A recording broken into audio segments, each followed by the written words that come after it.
Welcome everybody. Thanks for tuning in.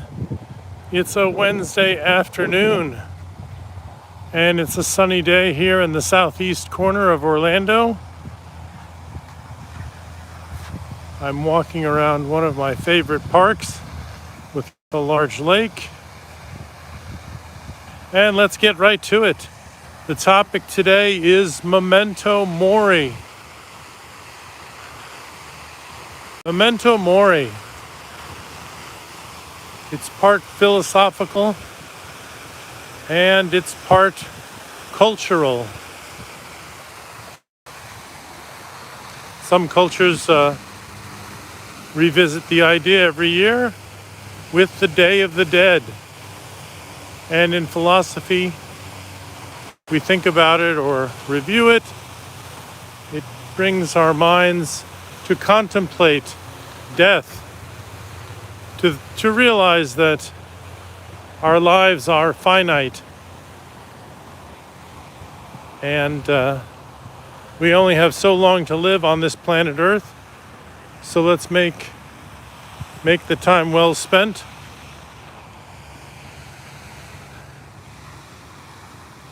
I want to go through some things that we've covered at Orlando Stoics over the years. I think these items make the Day of the Dead or the Memento Mori concept more interesting. For example, we can start with Plato, the Greek philosopher, whose dialogue called Phaedo, that's Phaedo. In that dialogue, Plato discusses how the body is mortal, but the soul is imperishable. That's a mixture of ideas there, and today we could compare it to modern spirituality, which has a number of interesting items to it, including that our consciousness might go on after we die. Of course, we still have to figure out what to do with our consciousness while we're here, walking around like I am today. Are we training ourselves? Are we behaving well? But anyway, let's get back to the list of items from the Greek school. Memento Mori, specifically in the Stoic school, helps us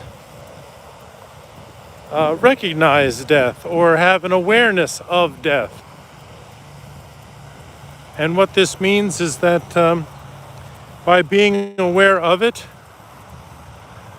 we live better, we live more in the moment, we make every day purposeful, meaningful, and another important nuance is that we do not obsess about death, because that would rob us of living. There's another interesting, wow, what a beautiful view of the lake. Rain may be coming later today. There's also the architectural angle. If I were to step outside of philosophy for the moment, you can look up the architectural attributes of Memento Mori. I think starting in the 1400s and 1500s forward, there was architectural influences that included Memento Mori, specifically images of a human skull or winged creatures. That's an interesting deep dive on the internet if you want to take it. And if we then fast forward to the existentialists in the 1940s and 50s, a lot of activity going on in France. In Paris, I believe, was the focal point. You might remember one of the authors at the time, Albert Camus. That's Camu.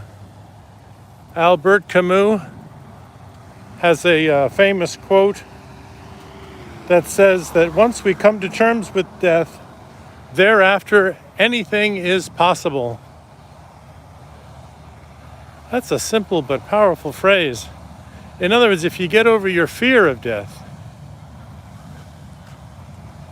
or are you worrying too much about it, then you can do amazing things with your life. Now, since we've covered some cultural and philosophical things, I also want to add in some other items. For example, in literature, you may remember the classic tale of Frankenstein. Now, you might not associate this with Memento Mori, but think about the storyline of Frankenstein. The doctor brings a creature back to life, a body that had been dead. And that's the theme of the entire story is, what is that bridge between life and death?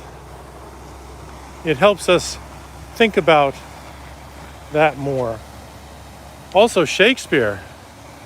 I want to remember about Shakespeare. Perhaps his